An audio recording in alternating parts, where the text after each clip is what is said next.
Christensen described that defeat as cruel. Christensen, we consider yourself. How does defeat be cruel? Even though you play ball, you know say Black Stars will always win against Panama.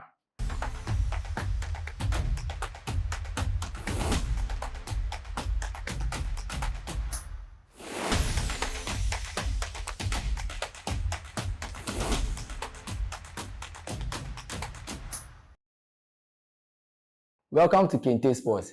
This is where passion meets the culture. Here at Kente Sports, it's game day every day. We've got the win. The win you people were desperately wanting. We've had it now. Caleb Irenchi scored the only goal between Ghana versus Panama last night. The whole country has been happy and is in party mode since last night till now. When you go out, you see people wearing the Ghana jerseys. Everyone is buying Ghana flag, Ghana merch, Obito whistle, Obito Ghana chair. Yes, it's because we are in the festive season and Ghana Black Stars played a... No, I won't even say played a good game, because even though we won, we all know it was a bad game, especially in the first half. Can you imagine the almighty Black Stars couldn't even have a shot on goal in the first half? Our expected goal was 0.03. 0.03 there. I say yamboshe crampo yankayewu. It be serious because against Panama, knowing very well that we are the bigger side, we are the bigger team, we have the quality players, we have the big names. I was expecting more from the Ghana Black Stars. However, we can just take the win like that. 3 points there, you know, be anything. But these 3 points where we have, I know these 3 points will help us qualify to the next stage, because in this World Cup, we have 12 groups. And out of the 12 groups, 6 teams have 3 points. That is at the second position. So I believe very well that Ghana has a strong chance of qualifying into the round of 32. Yes. So let's move straight into the match analysis. Let's start with our key absences. The number one key absent player is Thomas Partey. Thomas Partey, this experienced midfielder, missed the match because Ghanaian immigration authorities denied him entry due to ongoing legal proceedings in the UK. His absence really affected Ghana's midfield control, and we could all see it in last night's game. It was difficult for the likes of Owusu and even Caleb to hold the game, to control the tempo of the game, to transit the ball from the midfield to the attacking side. And we could see how difficult it was for the defense, especially the left back. He was really struggling with his defense because the player he was matched up to was really, really on fire. Now we move to Atizege. Atizege started the game. However, in the first half, he collided with a player and forced him off the pitch because he had an injury with his thigh. But availability for the next match, we still don't know. Let's hope for the best. However, I know Benjamin Asare can match up to Atizege's performance. Now moving to the Panama squad. The Panama squad, they missed a couple of players too. Luis Mejia, Anibal Godoy. Now let's go to the tactical analysis. The coach, Carlos Queiroz, decided to use a 4-2-3-1 shape, and I don't think it really helped. I don't think it really helped the team, because looking at the players there, fine, the defenders did their job, they tried. However, Opoku, I beg you, next time, if you do something about your defense. Nuama was poor last game, and Irenchi, yes, the match winner. Owusu, he was also poor. Antoine Semenyo, he had his times. He initiated the goal for the Ghana Black Stars in the dying minutes.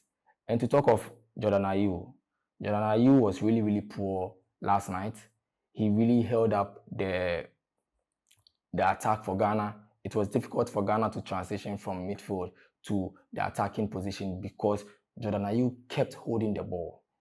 If it is possible, I want Jordan Ayew out of the team for the young players like Thomas Asante, like Ishaaku, for them to come and show their talent. because in the next match against England, it's going to be a running game. We all know how England is. Their first game, they were able to score 4-2 against Croatia. Imagine England starting a game with 4-2. Imagine their momentum, their high spirits.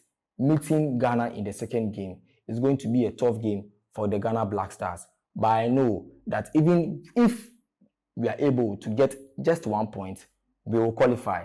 So talking about Panama's formation, it was a 4-3-3 formation. They planned to press aggressively, and it showed in the first half, because in the first half, starting in less than 5 minutes, they were able to get a save from Atizege. Now we move to the key players for last night's performance. Kudos to Thomas Asante. Although he was being introduced from the bench, he changed the game with his pace and direct running. His assist came after an excellent counter-attack. And for Caleb Irinchi, very, very talented young player, the match winner, he scored the decisive goal, worked tirelessly in the midfield, timed his late run perfectly for that tap-in for the goal. His composure in the stoppage time earned Ghana all the 3 points. Now we move to Antoine Semenyo. Antoine Semenyo worked hard but found limited space due to Panama's disciplined defensive shape. It was really difficult for Antoine Semenyo to dribble past the Panama defense, and it was really a tough game. But Antoine Semenyo showed his quality. He showed the reason why he's one of the top players in the Premier League, and we thank Antoine Semenyo for that, because if not for him, I don't think Ghana Black Stars would have had a match-winning goal in the dying minutes. Now we move to the key players for Panama. If you guys go study the match, then there was this short guy in the forest, part of the forest. This guy really disturbed on the defense, man.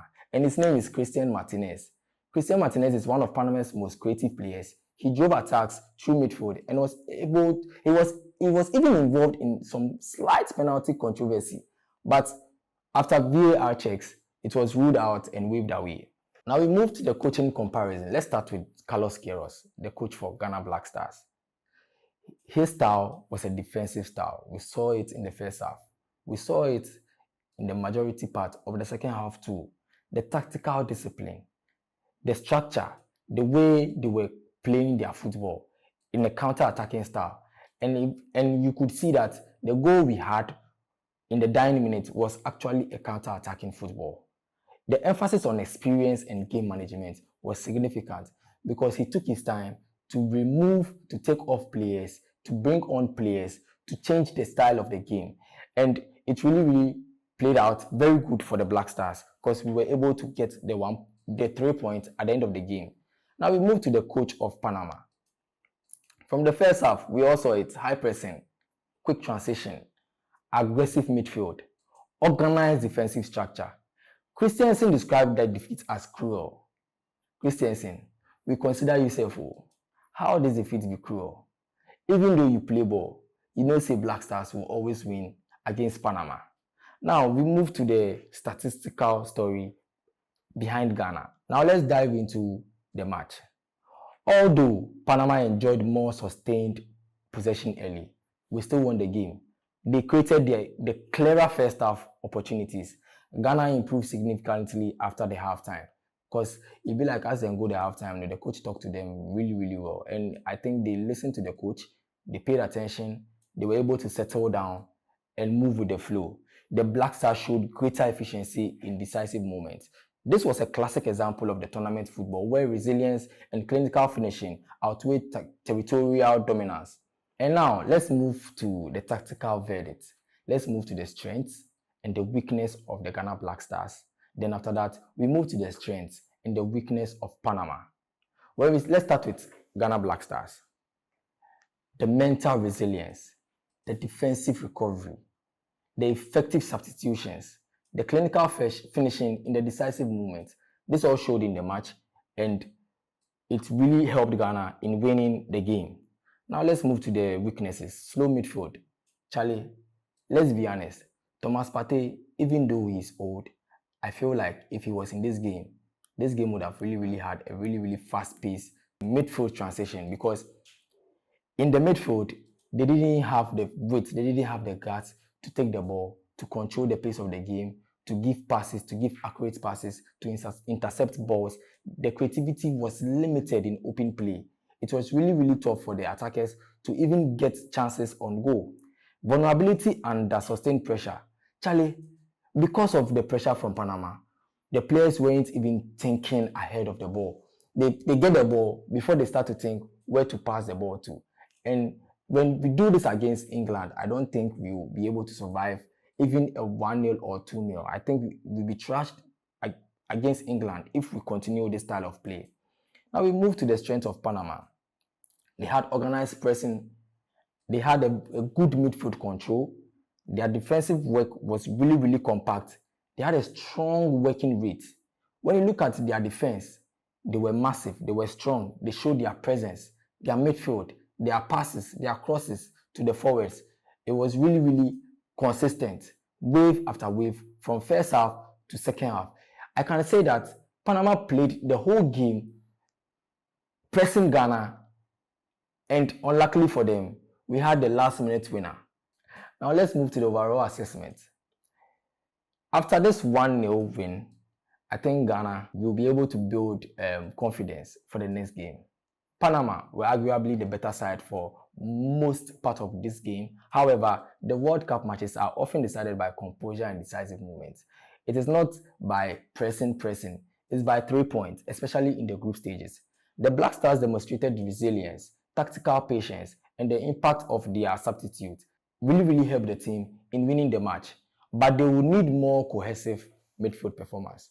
I think with the next game, we need to really sit down and watch our midfield. Select the right players for the midfield, select the right players for the wings, select the right player for the striking position. I don't think Jordan Ayew is supposed to start the second game.